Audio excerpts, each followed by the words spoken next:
They say the past is a foreign country. They don't tell you it's often a cemetery, paved over with the best of intentions and the worst of blueprints.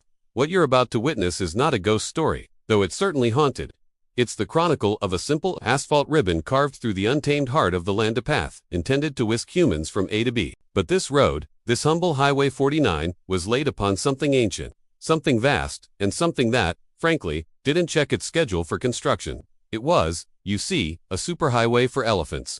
This is the story of an Elephantine Error, a saga of surveyors with blind spots bigger than a bus, and civil engineers who somehow missed the single, most crucial, and heaviest detail on the geological map. This is where the world's most intelligent, long-memoried beasts met the world's most forgetful, short-sighted bureaucracy. Picture a midnight meeting in a sterile fluorescent-lit office, where a pencil-thin line on a map decided the fate of a 1,000-ton-old migratory path.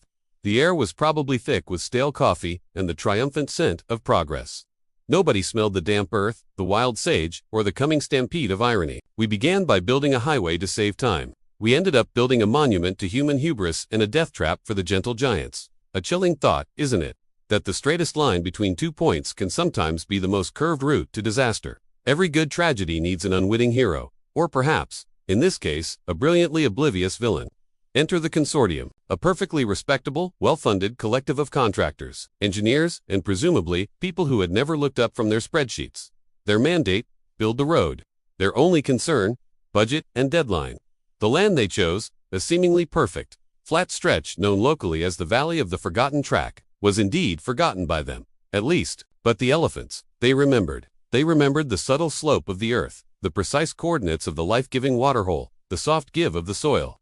This route wasn't a choice for them, it was instinct, a GPS coded into their DNA, passed down through matriarchal wisdom for millennia, and the consortium was about to lay 7 inches of cold, unyielding asphalt directly over that ancient wisdom. The first sign of trouble, in retrospect, wasn't the seismic rumblings they dismissed as faulty equipment, or the bizarre, perfectly circular depressions found in the freshly poured cement. It was the silence, a deep, unnatural quiet that settled over the construction site every evening.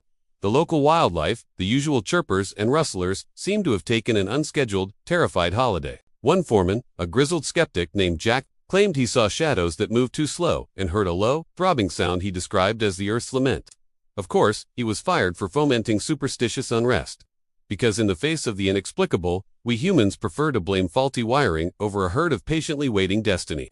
The road was completed in record time, a triumph of efficiency, a marvel of modern engineering, a beautiful, pristine, deadly ribbon stretching 80 miles, directly into the path of an unstoppable force. They built it, and then, the waiting began. Not by the consortium, who cashed their checks and moved on, but by the true, heavy-footed landlords of the land. The ribbon was complete. The asphalt, black and gleaming under the unforgiving desert sun.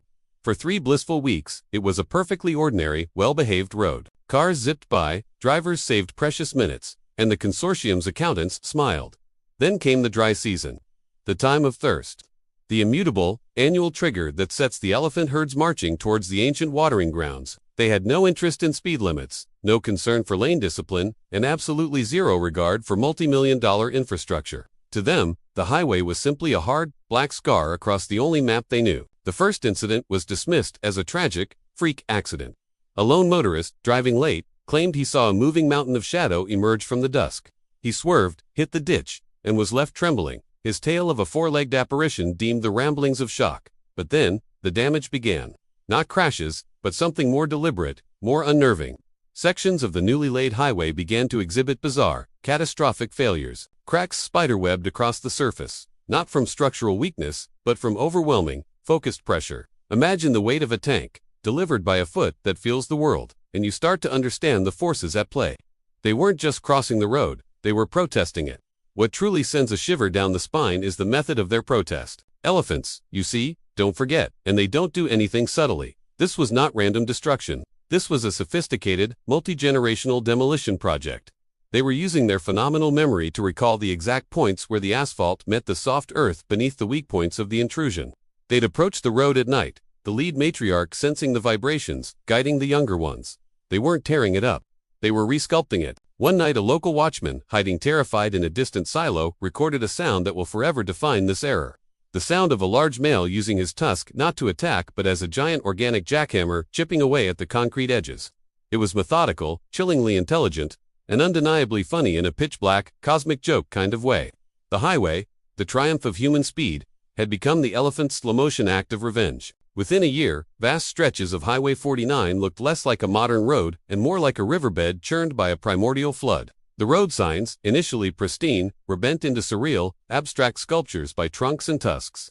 Caution, trunk traffic became the dark, unspoken motto. The engineers had paved the way for human efficiency, but in doing so, they had merely provided a very expensive, very hard floor for the elephant's inevitable right-of-way. The final, eerie conclusion is that the animals won, not through violence, but through patient, crushing insistence. A humbling, terrifying lesson: you can build a wall against nature, but if it happens to be in nature's hallway, prepare for the very big, very annoyed occupants to kick a hole in it. The Elephantine Error is more than just a cautionary tale about concrete. It's a chilling reminder that the world holds mysteries far heavier than we can pave over. But this saga isn't just history. The conflict between human ambition and ancient instincts is happening right now. Across the globe, we want to know, where have you seen the ghosts of nature fight back against progress? Hit that like button if this story cracked the pavement of your imagination. Subscribe for more deep dives into the terrifying truths hidden beneath our everyday world. And tell us in the comments below what other forgotten, monumental mistakes we should unearth next. Your story could be the next warning sign.